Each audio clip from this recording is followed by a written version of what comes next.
अनेकदा आपण शिक्षणाला केवळ पुस्तकी ज्ञानापुरतं मर्यादित ठेवतो, पण खरं शिक्षण ते असतं जे प्रत्येकाच्या आयुष्यात एक सकारात्मक बदल घडवून आणतं. शिरवणे गावातील माजी सरपंच स्वर्गीय अरुण परशुराम सुतार, नवी मुंबई महानगरपालिका शाळा क्रमांक 15 आणि 101 मधील विद्यार्थ्यांसाठी सुरू झालेली मोफत बस सेवा हे त्याच बदलाचं प्रतीक आहे.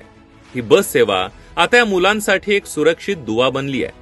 विद्यार्थ्यांची होणारी गैरसोय, सुरक्षितता लक्षात घेता माजी नगरसेविका माधुरी सुतार यांनी या विषयावर प्रभावीपणे भूमिका मांडली. त्यांनी फक्त समस्या पाहिली नाही, तर ती सोडवण्यासाठी प्रभावी भूमिका घेतली. आज ही बस सेवा सुरू झाली आहे, ज्यामुळे या मुलांच्या शिक्षणाच्या प्रवासातील सर्वात मोठा अडथळा दूर झालाय. शिरवणे गावातील मराठी शाळेमध्ये जवळपास 2000 विद्यार्थी शिक्षण घेत आहेत. Shivajinagar, Mahatma Gandhi Nagar, Ramesh metal, HP Carry या भागातून येणाऱ्या जवळपास 300 गरीब आणि गरजू विद्यार्थ्यांसाठी हा प्रवास सोपा नव्हता. रोज 2 ते 2.5 किलोमीटरचा जीवघेणा प्रवास, भरधाव वेगाच्या गाड्या, रस्त्याच्या धोक्यातून वाट काढत शिक्षणापर्यंत पोहोचण्याची त्यांची धडपड, हे सगळं खूप हृदयद्रावक होतं आणि मुलांच्या सुरक्षिततेची चिंता पालकांना सतावत होती. माजी नगरसेविका माधुरी जयेंद्र सुतार यांनी ही समस्या केवळ पाहिली नाही, त्यांनी विद्यार्थ्यांच्या सुरक्षिततेचा आणि शिक्षणाचा विचार करून वनमंत्री गणेश नाईक, महापालिकेचे आयुक्त कैलास शिंदे, शिक्षण विभाग आणि परिवहन विभागाकडे सातत्याने पाठपुरावा केला. निवेदनाद्वारे भेटी देऊन त्यांनी या मागणीची गांभीर्याने दखल घेण्यास भाग पाडलं. अखेर त्यांच्या या प्रयत्नांना यश आलं आणि विद्यार्थ्यांना शाळेत ये-जा करण्यासाठी NNMTच्या 2 AC बसची मोफत सुविधा उपलब्ध झाली आहे.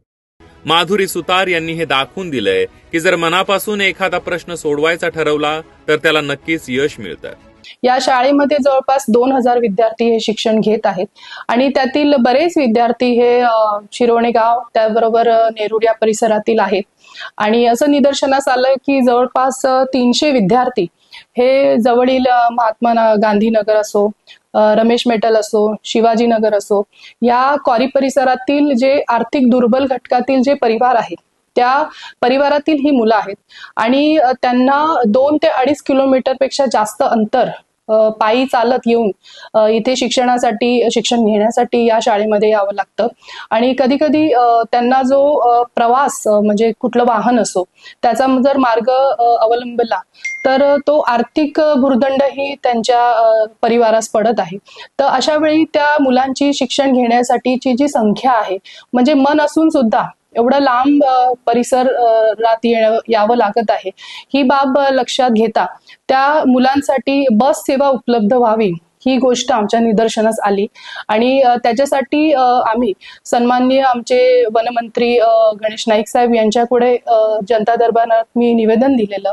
त्याचबरोबर नवी मुंबई महानगरपालिकेचे आयुक्त कैलास शिंदे साहेब असो, शिक्षण विभाग असो, परिवहन विभाग असो, यांच्याकडे सातत्याने पाठपुरावा केला आणि त्याची परिणिती अशी झाली की हे जे बस सेवा आहे ती नवी मुंबई महानगरपालिकेकडून ही लवकरच ही देण्यात आली आणि त्याचा लाभ हे विद्यार्थी घेत आहेत, याचा मला आनंद वाटतो. 300-350 विद्यार्थी या परिसरातून येत होते आणि सकाळी येताना जर भौगोलिक परिस्थिती पाहिली तर एक मोठा हायवे त्यांना क्रॉस करून यावं लागत होतं. म्हणजे कधी कधी जीव मुठीत घेऊन, आणि पॅरेंट्स हे कामाला जात असल्यामुळे कधी कधी त्यांना सोडण्यासाठी वेळ मिळत नसेल किंवा जे काही वाहन त्यांना वापरण्यात येत होते त्यासाठी पैसे देखील त्यांना मोजावे लागत होते. तर कुठेतरी आर्थिक दुर्बल घटकातील हे कुटुंब आहेत, त्यांचे विद्यार्थी शिकावे, स्वतःच्या पायावर उभं राहून एक भविष्य आपला चांगला घडावा आणि त्यांनी चांगलं ज्ञान संपादन करावा, या शाळेमध्ये यावं,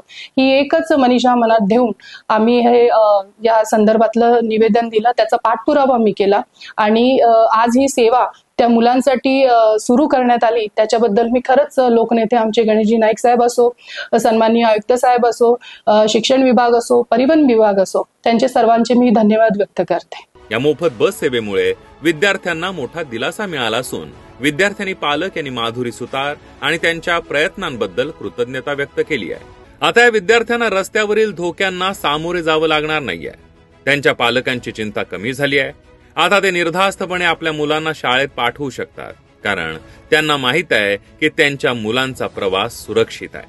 और शिवाजीनगर से मैं स्कूल तक आने के लिए बीच में हाईवे आता था, तो मुझे डर लगता था कि गाड़ी बिड़ी ना आ जाए, तो फिर स्कूल की तरफ से और नगर सेविका की तरफ से माधुरी मैडम उनको बहुत धन्यवाद करती हूँ कि हम लोग के लिए उन्होंने बस रखा है।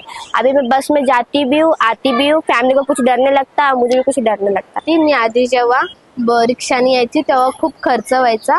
आता मोफत बस सुरू झाल्यामुळे तो खर्च आमचा वाचतो आणि आमच्या शाळेने बस सुरू केल्याबद्दल आम्हाला सुरक्षित आणि खूप चांगलं वाटतं त्यामुळे।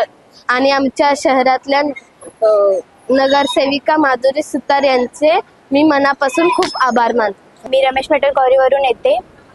महानगरपालिकेने आम्हाला बस चालू करून दिल्याबद्दल धन्यवाद। ह्या अगोदर आम्ही रमेश मेटलहून रिक्षाने येत होतो, त्याचा भाडा वगैरे आम्हाला भरावा लागत होता। बस चालू केल्यामुळे तेवढे पैसे आमचं वाचतात आणि वेळही वाचतो। पावसाच्या वेळेस आम्ही भिजत वगैरे येत होतो आणि तेवढा अर्धा एक तास आम्हाला वर्गामध्ये ओल्या कपड्यामध्येच बसावं लागत होतं आणि उन्हाळ्यासाठी याच्यामध्ये AC वगैरे सगळं काही लावून दिलं, त्यासाठी धन्यवाद। बस लागल्यामुळे खूप चांगली सुविधा झालेली आहे। आम्ही खूप लांबून येत होतो, चलत वगैरे हायवे वगैरे क्रॉस करून यायला लागायचं। आता बस चालू झाली म्हणून खूप चांगली सुविधा आहे। आम्ही खूप लांबून यायचो इथं शाळेमध्ये, येतं जाताना प्रवास करायला खूप कठीण व्हायचा, पावसाळ्यात भिजून जायचो आणि बस लावल्यामुळे खूप धन्यवाद।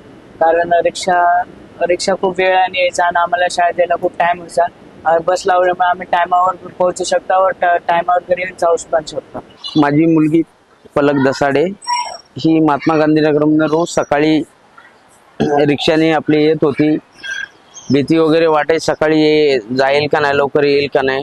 पण आता समाजसेविका माजी नगरसेवक माधुरीताई सुतार यांनी परिवहनची बस सुरू केल्याबद्दल, तेवढंच माझ्या मुलीला सोयी सुविधा झाल्याबद्दल मनापासून त्यांचा आभार व्यक्त करतो। सिरौनी के महानगर पालिका में फ्री का बस चालू कराई गई है, उसके लिए हम बहुत बहुत धन्यवाद करते हैं मधुताई की। मी गांधीनगर इथे राहते आणि माझे मुलं मराठी शाळेमध्ये शिकत होते शिरोण्याच्या। तर मला ना तिथून यायला मुलांना सोडायला ना खूप वेळ पण लागायचा आणि रिक्षा भाडं पण परवडायचं नाही। एका मुलाचं रिक्षा भाडं 700 रुपये होतं, तर दोघा जणांचं मला 1400 रुपये द्यावं लागत होते। आणि एक तर ट्रॉफिक वगैरे मुळे ना टाइम पण खूप शाळेत यायला लागायचा। तर मी धन्यवाद करते माधुरीताई सुतार यांना की त्यांनी शाळेला बस चालू केली आणि मुलांना थोडं पण म्हणजे चांगलं आम्हाला टेन्शन पण राहत नाही शाळेत सोडायला आणि काही प्रॉब्लेम नाही। ताईचा धन्यवाद करते मी। म्हणजे येताना खूप त्रास होतोय, हायवे क्रॉस करून यायचा म्हणजे प्रॉब्लेम होतोय। म्हणून ते आपलं जे माधुरी सुतार मॅडम आहे त्यांनी मुलांसाठी एक बस ठेवलंय, चांगला व्यवस्थित काम केलंय, ते आम्हाला लय आनंद वाटलाय। ते मॅडमचा आभारी मानतो। नेरूळ शिरवणे गावामध्ये येताना खूप सारा त्रास व्हायचा, रिक्षानं यायला जायला मुलांना खूप सारा त्रास व्हायचा। तर आता माधुरीताई सुतार यांनी एक बस चालू केलेली आहे मराठी शाळेसाठी। तर आता मुलांना यायला जायला म्हणजे काही त्रास वगैरे होणार नाही आहे, नाही तर खूप सारा रिक्षाचा प्रॉब्लेम असायचा, जायचा प्रॉब्लेम असायचा, मध्ये हायवे सर्व काही आहे, तर रिक्षाने यायला जायला थोडी भीती पण वाटायची। पण आता माधुरीताई सुतार यांनी एक बस चालू केल्यामुळं आता काही टेन्शनचं काम नाही आहे आणि मुलं पण शाळेवर येतील।